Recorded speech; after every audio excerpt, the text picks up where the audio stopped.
Commander Jack Hudson stood at the viewport of the Earth Alliance ship Endeavour, watching the massive Xandorian vessel approach. This was humanity's first official contact with the Galactic Empire, and as leader of the diplomatic mission, his shoulders carried the weight of Earth's future. "They're hailing us, sir," Communications Officer Diane Powell reported, her voice steady despite the tension filling the bridge. "On screen," Hudson ordered, straightening his uniform. The view screen flickered to life, revealing a tall, slender being with iridescent blue skin and 6 eyes arranged in a hexagonal pattern. The Xandorian wore ornate robes that shimmered with embedded technology. "I am Imperial Ambassador Zorvax of the Galactic Xandorian Empire," the alien announced. "We have observed your species' expansion beyond your homeworld and deem you worthy of acknowledgement." Hudson stepped forward. "Ambassador, I'm Commander Jack Hudson of the Earth Alliance. We welcome this opportunity for peaceful exchange between our civilizations." The meeting had been arranged after an Earth scout ship encountered a Xandorian patrol near the edge of the solar system 3 months ago. Initial scans had shown the aliens possessed technology centuries beyond human capabilities. "Our Emperor extends an invitation for Earth to join our glorious empire," Zorvax continued. "Under our protection, your species will be granted access to limited Imperial technologies and assigned appropriate duties within our dominion." Hudson exchanged glances with his diplomatic advisor, Maria Reyes, who frowned slightly. "Ambassador, we appreciate the offer, but Earth and its colonies are independent. We would prefer to establish relations as equal partners through trade and cultural exchange." All 6 of Zorvax's eyes blinked simultaneously. "Equal partners? Your species has barely achieved rudimentary faster-than-light travel. You have existed as a spacefaring civilization for less than a century." "Nevertheless, we maintain our sovereignty," Hudson replied firmly. The ambassador's tone cooled. "Perhaps you misunderstand. The invitation to join our empire is a formality. Over 12,000 species exist within our dominion. All have recognized the benefits of imperial rule." Maria stepped forward. "And how many join voluntarily?" The ambassador ignored her question. "We have studied your historical records. Your planet has never unified under a single government until your recent alliance. Your species spent millennia fighting amongst yourselves over resources, territory, and ideology. You are clearly unsuited for self-governance on a galactic scale." Hudson felt his jaw tighten, but maintained his diplomatic composure. "Our history of conflict taught us valuable lessons. We united precisely because we understand the cost of war. Perhaps this perspective could benefit your empire. A primitive species offering advice to a civilization that has existed for 50,000 years." Zorvax made a sound that might have been laughter. "Your arrogance confirms our assessment." The temperature on the bridge seemed to drop several degrees. "Ambassador, we came hoping for friendship," Hudson said. "If that's not possible, we respectfully decline Imperial membership and request recognition of Earth's sovereign territory." Zorvax's upper eyes narrowed. "No species declines Imperial membership." "Humans just did," Hudson replied. The ambassador stood silent for a moment. "You will have 30 planetary cycles to reconsider. After that time, the Empire will take appropriate measures to ensure compliance."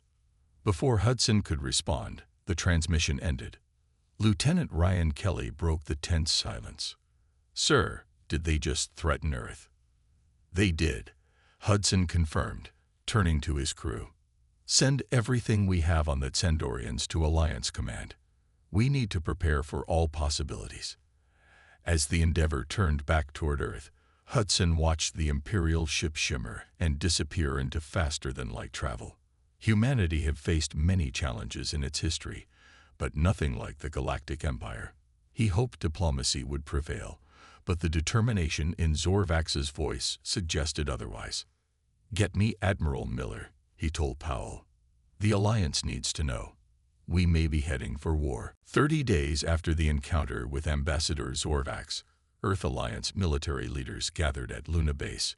The Oval Conference Room, carved deep beneath the lunar surface, buzzed with urgent conversations. Holographic displays showed Earth's defense systems and the limited data they had on Sendorian technology. Admiral Susan Miller stood at the head of the table, her gray hair pulled back in a tight bun. "Ladies and gentlemen, we have 5 days until the Empire's deadline expires. Our scouts report increased Sendorian activity at the edge of our system." Commander Hudson sat with his hands clasped, still hoping for a diplomatic solution. "Have they responded to any of our messages?" "None," Miller replied. "They're ignoring all attempts at communication." The Admiral gestured to a holographic display showing Earth's orbital defenses. "If the Sendorians attack, our current shields will last minutes at best against their weapons. We've analyzed the data from the Endeavour scans. Their technology outmatches ours by at least 2 centuries. A tall man with disheveled hair and a rumpled lab coat stood up. "Maybe not entirely, Admiral." "Dr. Alan Foster, please share your findings," Miller said. Foster walked to the display and pulled up schematics of a device. "My team has been reverse engineering technology from the abandoned alien craft we discovered on Mars 10 years ago. We've developed prototype shields that might withstand Sendorian weapons." The room fell silent as Foster continued. "The technology works on principles similar to what we observed in the Sendorian vessels, creating energy fields that exist partially in multiple dimensions. It's not perfect, but it could give our ships a fighting chance." "How quickly can we deploy this?" Miller asked. "We've already fitted the technology to the newest destroyer, the Defiance. The rest of the fleet will take time." Lieutenant Kevin Barnes, the muscular head of Alliance Special Forces, spoke up. "My teams have been training for space warfare against superior forces. We can't match their numbers, but we're developing tactics to exploit potential weaknesses." He displayed footage of soldiers training in zero-gravity chambers. "The Sendorians evolved on a high-gravity world. Our scouts noted they move awkwardly in low-gravity environments. In boarding actions, this could give us an advantage." Hudson frowned. "We're talking about fighting a war we can't win." "Maybe not conventionally," Miller agreed. "But we don't need to win outright. We just need to make the cost of conquering Earth too high." A message flashed on Miller's tablet. Her expression darkened as she read it. "What is it?" Hudson asked. "Our Mars colony just spotted 10 Sendorian warships entering the system. They're not waiting for their deadline." The room erupted in activity. Miller raised her voice over the commotion. "This is not a drill. Earth Alliance is now at war with the Galactic Empire. All colonies are to implement Defense Protocol Omega." As leaders rushed to their stations, Miller pulled Hudson and Foster aside. "Doctor, get those shield prototypes to as many ships as possible. Commander, I want you on the Defiance. If your diplomatic skills can't prevent this war, your combat experience might help us survive it." Out in the corridor, Hudson caught Barnes before he left. "What do you really think our chances are, Lieutenant?" Barnes checked that no one was listening. "The Empire has conquered thousands of worlds, Commander. But from what I've seen in the historical records we accessed, they've never faced humans before." He grinned. "They have no idea what they're in for." As alarms began to sound throughout the base, Hudson hoped Barnes was right. Humanity's first interstellar war was beginning, and they were facing an enemy who had already decided the outcome. What the Sendorians didn't know was that humans had never been good at accepting defeat. The Sendorian fleet arrived faster than anyone expected. Their massive warships materialized near Earth's moon, bypassing the outer system defenses entirely. 10 vast vessels, each the size of a small city, surrounded Earth's orbital defense stations like predators circling prey. Captain Lisa Winters watched from the bridge of her experimental fighter carrier, the Harrier. She had been testing her squadron's new craft when the alert came.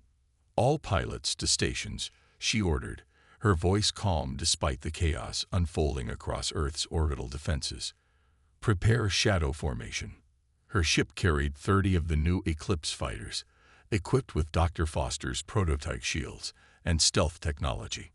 They wouldn't stand long against the Xendorian fleet, but they didn't need to. They just needed to buy time. On Earth's surface, Major Ben Collins coordinated ground defenses from the North American Command Center. Satellite feeds showed the first exchange of fire in orbit. Earth's defense stations erupted in bright energy blasts, striking the nearest Xendorian vessel. Its shields flickered but held. The alien response was devastating. Beams of concentrated energy sliced through 3 defense stations in seconds. Debris scattered across orbit, threatening civilian satellites and the International Space Station. Evacuate all non-military personnel from low orbit, Collins ordered. Activate ground-based laser defenses. His screen showed Captain Winter's carrier moving into position behind Earth's moon, hiding from Xendorian sensors. Her strategy was risky, but might provide the surprise they needed. In orbit, Commander Hudson stood on the bridge of the Defiance, watching the Xendorian attack unfold. All ships, defensive positions. Hold fire until they commit their main force. The lead Xendorian warship opened a communication channel. Commander Krell, a higher-ranking officer than the ambassador they'd met before, appeared on screen. Unlike Zorvax, Krell wore military armor that enhanced his already imposing frame. Human vessels, power down your weapons and prepare for boarding. Resistance will result in your destruction. Hudson didn't respond to the demand. Instead, he signaled to his tactical officer, "Execute Operation Hornet." At that moment, Captain Winters launched her attack. 30 Eclipse fighters streaked from behind the moon, running dark until they were within strike range. Their small size and experimental stealth technology kept them invisible to Xendorian sensors until it was too late. Strike Pattern Alpha. Winters commanded her pilots. Target their engine arrays and weapon ports. The fighters darted between the massive Xendorian ships, firing precision strikes at vulnerable points. Dr. Foster's shields glowed as they absorbed enemy fire, holding just long enough for the pilots to complete their runs. On Earth, Major Collins watched smaller Xendorian vessels break through the orbital battle and enter the atmosphere. "They're landing troops," he reported to Alliance Command, deploying ground forces to intercept. In space, the battle grew more intense. 2 human destroyers exploded under concentrated fire, but not before crippling one of the Xendorian ships. Captain Winters lost 11 fighters, but her remaining pilots continued their attack runs with remarkable precision. Aboard the Xendorian command ship, Commander Krell watched in growing frustration. "How are their fighters evading our targeting systems?" he demanded of his weapons officer. "Unknown, Commander. Their technology is primitive, but their tactics are unpredictable." Krell opened a secure channel to Imperial High Command. "The humans are showing unexpected resistance. Their military capabilities were underestimated in our intelligence reports. They fight with unusual ferocity and adaptive strategies." After a pause, his superior responded, "Continue the attack, Commander. They cannot stand against the full might of the Empire. We have conquered far more advanced civilizations." As the battle raged, Hudson realized they couldn't win this engagement, but they weren't trying to win. They were gathering data on Xendorian tactics and technology while demonstrating humanity's resolve. "All ships, execute Withdrawal Plan Delta," Hudson ordered. "We've learned what we needed." The human vessels began a fighting retreat, pulling the Xendorians into prepared ambush positions.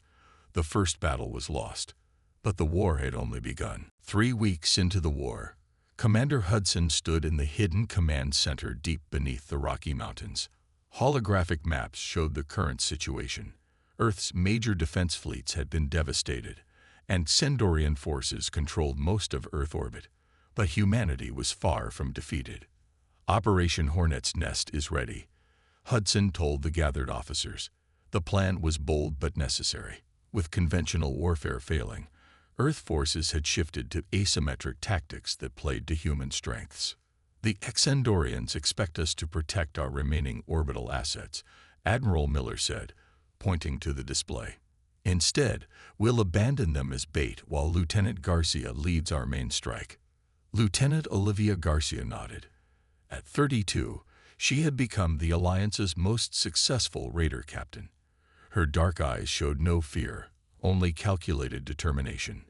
"My team will hit their supply chains here, and here." Garcia indicated several points near Mars. "Dr. Foster's new stealth technology should keep us invisible until we're right on top of them." Dr. Foster looked up from his tablet. The scientist hadn't slept more than 3 hours a night since the war began.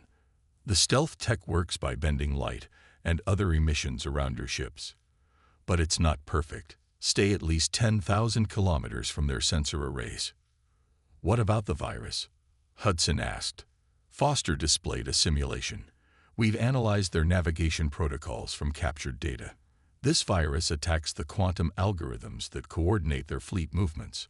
Once uploaded to any ship in their network, it will spread throughout their command systems. Garcia's raiders would deliver the virus during their attacks. If successful, it would throw the precisely coordinated Sendorian fleet into disarray." "Remember," Admiral Miller cautioned, "we can't beat them in direct combat. Every engagement should be hit and run.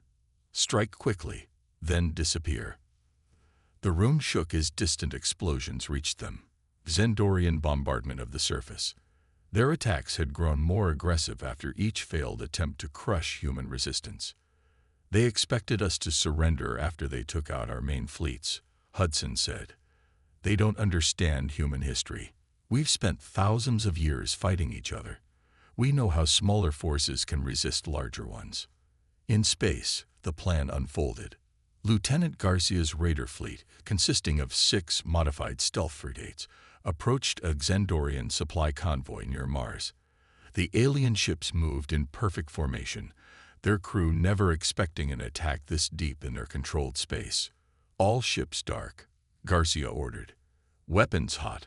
Attack on my mark." Her raiders struck like wolves attacking larger prey, targeting engines and communication arrays first. 3 Xandorian supply ships were crippled before they could send distress signals. "Boarding teams deploy," Garcia commanded. Special forces in powered armor launched from her ships, cutting their way into the disabled Xandorian vessels. Sergeant Pete Dixon led the boarding party onto the largest ship. "We're in," he reported over the secure channel, moving to their central computer. While Dixon's team uploaded the virus, other raiders planted explosives on the engine cores. They worked quickly, familiar with the layout from previous raids. On the Xandorian homeworld, the Imperial High Council received concerning reports. Admiral Vrex addressed Emperor Xexalar directly. "Your Eminence, our supply losses have reached critical levels. The humans continue to evade our patrols using unknown stealth technology. Our ships report navigation failures and communications disruptions." "How is this possible?" the Emperor demanded. "They are a primitive species." "Primitive in technology, perhaps," Vrex admitted, "but their military history is unlike any species we've encountered. They adapt quickly and seem to excel at warfare despite their limitations." The Emperor's expression darkened. "Increase our forces in the system. I want Earth pacified within 30 cycles." Unknown to the Xandorians, every increased deployment stretched their supply lines further, creating more targets for Garcia's raiders. Every captured ship provided more intelligence for Dr. Foster's team to exploit. The humans couldn't win through strength, but they could win through persistence and ingenuity. It was a lesson the Galactic Empire was learning the hard way. Admiral Susan Miller pored over the data collected from 6 months of raids against the Xandorian fleet. Dark circles under her eyes betrayed her exhaustion, but there was a new energy in her movements as she called the emergency meeting. "I found it," she announced as Commander Hudson, Lieutenant Garcia, and Dr. Foster gathered around the holographic display. "Every Xandorian shield has a harmonic frequency that cycles in a predictable pattern." Dr. Foster leaned forward, examining the energy patterns. "She's right. Their shields shift through 7 frequency bands, but there's a microsecond vulnerability during the transition. Can we exploit it?" Hudson asked. Miller nodded. If we time our weapons to hit during that precise moment, we can bypass their shields entirely. The discovery couldn't have come at a better time. The war had reached a stalemate. Humans couldn't regain orbital control, but the Xendorians couldn't secure Earth's surface or colonies. Both sides were exhausted, though the humans had adapted better to prolonged conflict. The Imperial flagship just entered the system, Garcia reported, pulling up reconnaissance footage. Emperor Zexlar himself has arrived to oversee the final assault. Then we have our target, Hudson said. If we can capture or destroy their flagship, it would shatter their command structure, Miller finished. But the flagship has their most advanced defenses. We'd need to get close, too close. Captain Lisa Winters, who had been silent until now, spoke up. My carrier could get close enough. The Harrier's stealth systems are still the best we have. It would be a one-way mission, Hudson warned. Winters met his gaze without flinching. We all knew the risks when this war started. The plan came together quickly. The Harrier would approach the Imperial flagship under stealth, carrying a skeleton crew and Major Ben Collins' elite boarding team. Meanwhile, Earth's remaining fleet would launch a diversionary attack to draw away the flagship's escort vessels. 3 days later, the operation began. Earth forces emerged from hiding places across the solar system, attacking Xendorian positions in a seemingly desperate last stand. The aliens responded as expected, pulling ships to counter each threat. The Harrier slipped through the chaos, approaching the massive Imperial flagship from its blind spot. On its bridge, Captain Winters watched the distance counter tick down. "They've spotted us," her tactical officer called out as alarm signals flashed. "Maintain course," Winters ordered. "All power to engines and forward shields." The flagship unleashed a barrage of energy weapons. The Harrier's shields flared and buckled, but the ship pressed on, firing synchronized pulse weapons, Winters called. Their specially calibrated weapons struck the Xendorian shields at precisely the right moment, creating a momentary breach. "We're not going to survive another pass," her engineer reported as systems failed across the ship. Winters nodded grimly. "We don't need another pass." Ramming speed. The Harrier accelerated toward the breach in the flagship's shields. As Xendorian weapons tore into her vessel, Winters gave her final order: launch boarding pods. The Harrier exploded against the flagship's hull, but not before ejecting 5 boarding pods containing Major Collins and his Special Forces team. The explosion created enough damage for the pods to penetrate deep into the massive vessel. Collins led his team through the smoking corridors. "Remember your training. Their gravity is higher than ours. Use that advantage." Moving with unexpected speed in the Xendorian ship's artificial gravity, the human soldiers fought their way toward the command center. The alien crew, accustomed to overwhelming their enemies with superior technology, found themselves outmatched in close-quarters combat. In Earth's hidden command center, Hudson and Miller watched the operation unfold through helmet cameras. "They've reached the command deck," Miller whispered. Collins' voice came through the static. "Command center secured. Emperor Zexlar is in custody. We've accessed their network core and downloading military codes now." For the first time since the war began, Admiral Miller allowed herself to smile. "Make sure the Emperor gets a good view of Earth," she told Collins. "He should see what he failed to conquer." The turning point had come. Humanity had achieved what the Galactic Empire had thought impossible. The Xendorian High Council chamber fell into chaos as news of Emperor Zexlar's capture spread. The 12 oldest and most powerful Xendorians in the Empire gathered in their circular chamber, their voices rising in alarm and disbelief. "Impossible." Grand Counselor Vex slammed his fist on the ornate table. "No species has ever captured an Imperial flagship, let alone taken an Emperor prisoner." Admiral Traz, the Empire's most decorated military commander, displayed holographic footage from the battle. "The humans used tactics we've never encountered. They sacrificed their vessel to breach our shields." "Primitive savagery," hissed Counselor Mev, her 6 eyes blinking rapidly in distress. "Effective savagery," corrected Traz. "Our military codes are compromised. The humans now have access to our fleet command protocols." The chamber fell silent as the implications sank in. For 50,000 years, the Xendorian Empire had expanded unchallenged across the galaxy. Their technological superiority had crushed all resistance. Until now. "There is worse news," said the Imperial historian. An ancient Xendorian with pale blue skin. He activated a different display, showing genetic comparisons. "Our archives have completed analysis of human DNA. The results are disturbing." The display showed a connection between human genetic markers and those of another species. "The Terran warriors," Vex whispered, his voice suddenly faint. "That's impossible. They vanished 20,000 years ago." The historian nodded gravely. "The humans appear to be their descendants. The similarities are unmistakable."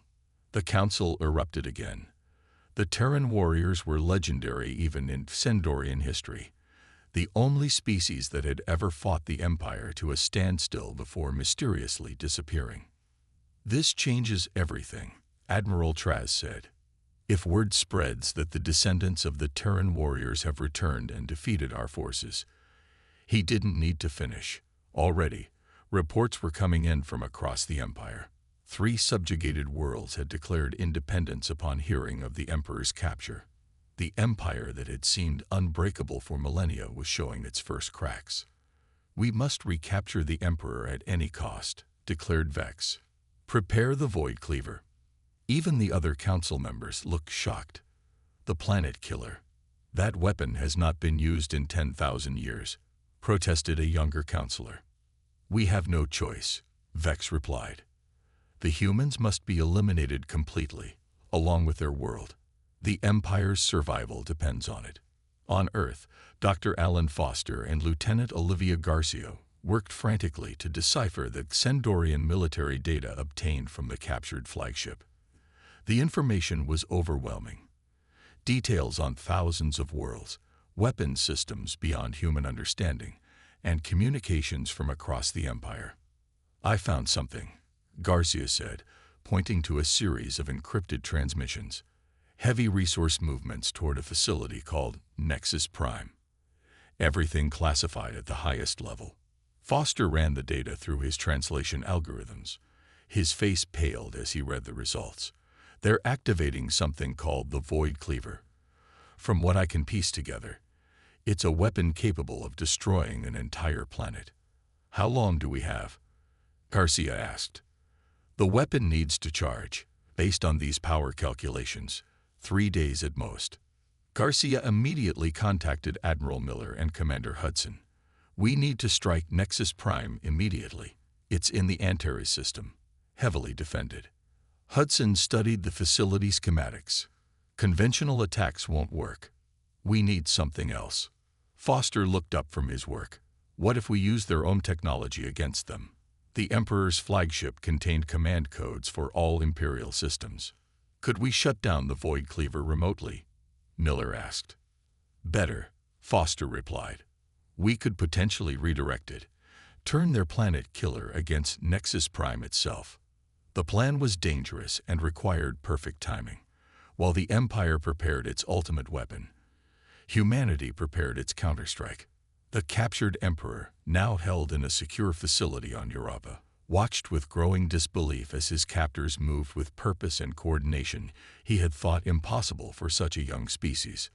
"You do not understand what you face," he warned Hudson during an interrogation. "The Empire will never stop." Hudson's reply was simple: "Neither will humanity." As both sides prepared for what might be the final confrontation, the galaxy held its breath. The age of Xendorian dominance was ending, but what would replace it remained to be seen. The battle above Jupiter became the largest space conflict in galactic history. 500 Xendorian warships faced the combined forces of humanity, and 3 recently liberated alien species who had answered Earth's call for allies. The massive gas giant provided a dramatic backdrop as energy weapons crisscrossed the void. Commander Jack Hudson stood on the bridge of the renamed Imperial flagship, now called the Defiance. Using the captured vessel against its former masters was both practical and powerfully symbolic. "The Void Cleaver has begun its firing sequence," reported Dr. Foster from his station. The scientist had barely slept in weeks, working to understand and counter the planet-killing weapon. "Execute Operation Solar Flare," Hudson ordered. Throughout the Jupiter system, hidden human ships activated Dr. Foster's modified transmitters. The devices broadcast the command codes stolen from the Emperor's databases, sending contradictory orders to the Xandorian fleet. Ship turned against ship as navigation, and targeting systems received conflicting instructions. "It's working," Admiral Miller said, watching from the tactical display. "Their fleet coordination is breaking down." In the midst of the confusion, Major Ben Collins led a Special Forces team in stealth assault craft toward the Void Cleaver. The planet killer was massive, a ring-shaped structure large enough to encircle a small moon. Its center glowed with energy as it prepared to fire. "Team Alpha approaching insertion point," Collins reported. "Minimal resistance detected." The Xandorian High Council had never imagined anyone could reach their superweapon, let alone board it. Their defenses focused on stopping large vessels, not small infiltration teams. As Collins' forces secured the Void Cleaver's control center, the main battle intensified. Lieutenant Olivia Garcia commanded a wing of fighters equipped with shield-penetrating weapons. Her pilots targeted the flagship of Admiral Traz, who had taken command after the Emperor's capture. "Admiral, human fighters have breached our defenses," a Xandorian officer reported. "They're targeting the bridge." Traz watched in disbelief as Garcia's fighters executed maneuvers his tactical computers had deemed impossible. "How do they keep adapting?" he wondered aloud. On the Void Cleaver, Collins' team worked quickly to override the weapon's targeting systems. "Dr. Foster, we've reached the main control array. Beginning upload now." Foster guided them through the process remotely. "Redirect the targeting coordinates to these locations," he instructed, sending data to Collins' team. The new coordinates would turn the weapon not against Earth, but against the Void Cleaver itself and the Xandorian command vessels. As the battle reached its climax, Hudson opened a channel to all Xandorian ships. "This is Commander Hudson of Earth Alliance. Your Emperor is our prisoner. Your superweapon is under our control. Your command codes are compromised. Surrender now or be destroyed." For several tense moments, the battle continued unabated. Then, one by one, Xandorian vessels began powering down their weapons. Admiral Traz's flagship was the last to surrender. 3 days later, Admiral Miller stood before the remains of the Xandorian High Council in the captured flagship's Grand Hall. Emperor Xexalar sat in restraints, watching as his empire crumbled. "These are our terms," Miller stated firmly. "The Xandorian Empire will release all subjugated worlds. A new galactic council will be formed with equal representation for all species, and the construction of planet-killing weapons will be banned throughout known space." The Xandorians had no choice but to accept. Their military was in disarray, their emperor captured, and their superweapon destroyed. More importantly, the myth of their invincibility had been shattered forever. In the weeks that followed, intercepted communications spread across the galaxy. The message was always the same, passed from one empire to another. "Beware the humans. If you value your civilization, do not provoke them to war." 1 year after the first contact with the Xandorians, Commander Hudson stood in the newly constructed Galactic Council chamber on neutral territory near Alpha Centauri. Representatives from 50 species gathered to sign the new charter, with Earth holding a prominent position. "Did you ever think we'd end up here?" Admiral Miller asked him as they watched the proceedings. Hudson shook his head. "I just wanted to prevent a war. Instead, we fought one and changed the galaxy. The Xandorian archives call humans the warrior descendants," Miller said. "They still don't understand that we fought not because we wanted to, but because we had to." As the first session of the new Galactic Council began, Hudson reflected on how quickly everything had changed. Humanity had gone from an isolated species to a galactic power in just over a year.